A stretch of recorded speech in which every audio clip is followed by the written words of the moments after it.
Hey guys, Rod here with the More Realty Group. I hope you guys are doing well. I hope you guys are enjoying the weather, and I hope you guys are staying safe. Over the last month or so, the most frequently asked question that I've been receiving is, Rod, are we in a housing bubble? Is the market going to crash? It all makes sense. I think from the outside looking in, it can be kind of scary. It feels all too much like the mid-2000s. The headlines are showing record-breaking sales all across the nation.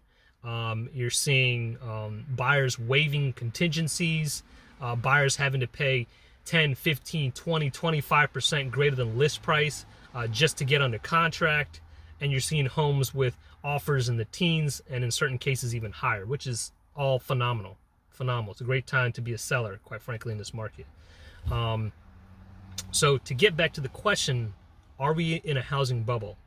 I'm here to say we're not. And that's backed by three things that I want to talk to you about. First of all, financially, lenders have never been tighter.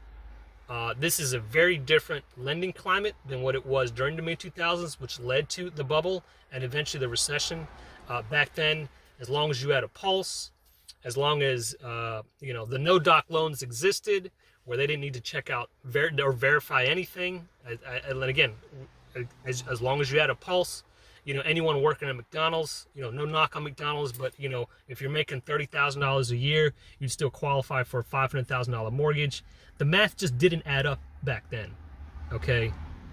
And the difference is now, it does make sense, and lenders are crossing their T's, dotting their I's. Even the cleanest clients that we have, great credit score, great job history, great reserves in the bank, they're still getting scrutinized. At the end of the day, a lot of the work that was done, to make sure that we don't go back into another recession, that we never have any kind of lending issue like we did before, is all put into place to prevent all that. So that's been the case, so it's not easy to get a loan anymore like it used to be. They're lending now based off of the borrower as opposed to a house. Okay. So that's first and foremost is the lending situation is definitely different. And at the end of the day, borrowers are qualifying now. They're qualifying with the guidelines that are out there. Secondly, there's been a huge influx of first-time buyers. 38% of all buyers are actually millennials buying the first place. That's a huge number. That's bigger than what has been in previous years. So I also think that a lot of the millennials that are out there in the market now recognize they lived through it, with their families, their parents, and they saw, what their parents experienced, what the nation experienced, and they're saying, hey, you know what? I'm going to save up my money. I'm going to make sure I have enough money available and reserves, and I'm going to be a little bit more conservative so that I'm ready when it comes time to purchase a home. Well, the last couple of years the interest rates have been amazing. And you tack COVID on top of that, and rates have stayed amazing. I think that spurred a lot of people to jump into the market, especially now. So you have a huge influx of these first-time buyers.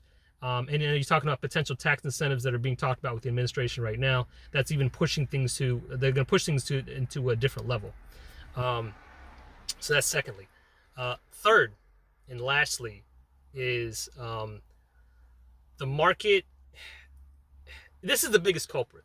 The biggest culprit is that there is a major lack of inventory. Okay, so this is not a housing bubble situation where inventory is available and prices are just being shot up because the lending guidelines are there and everyone can purchase. This is really a situation where there just aren't enough homes to satisfy the buyers that are out there. First-time buyers, investors, move-up buyers, there's not enough inventory. Okay, so in an equally balanced market in real estate, historically, you're looking at about 6 months worth of inventory. So what does that mean? So if you have 6 months of inventory equally balanced between buyer and seller, that means that if not another property comes on the market today, it would take 6 months to clear out all the existing inventory. Okay, again, that's an equally balanced market. Now, when you talk about where we are today, right now we're having right around 2, if not less, months of inventory in all our major markets and counties. Okay, so that means that if nothing else becomes available in the next, and after tomorrow, it would take just 2 months for all the buyers on the market to purchase everything that's out there. That is an extremely strong seller's market.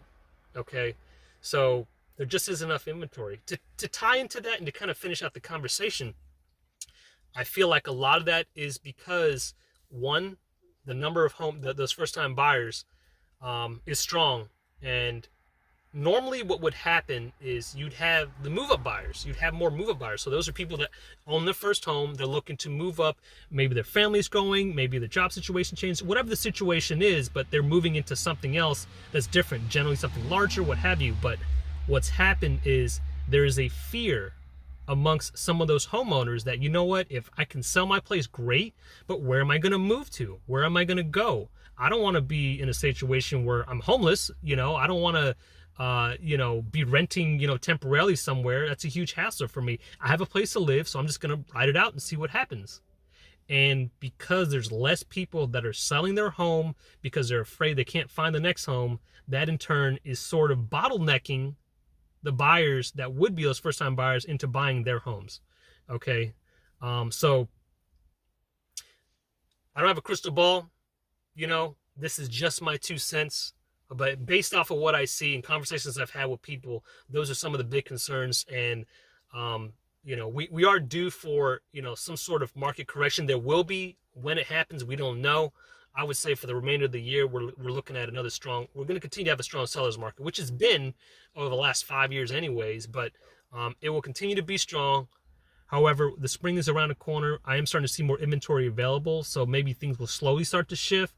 But at the end of the day, no, we're not in a bubble. We may see an adjustment, but we're not in a bubble. I don't see prices falling substantially. I don't see people losing their jobs. I don't see any of that occurring. Otherwise, it would have happened. I mean, during the pandemic would have been the best time for that to happen. Anyways, I know it's a longer video than most, but I just hope you guys got something good out of that. You guys take care. Like I said, be safe, and I will talk to you guys soon. The more you know.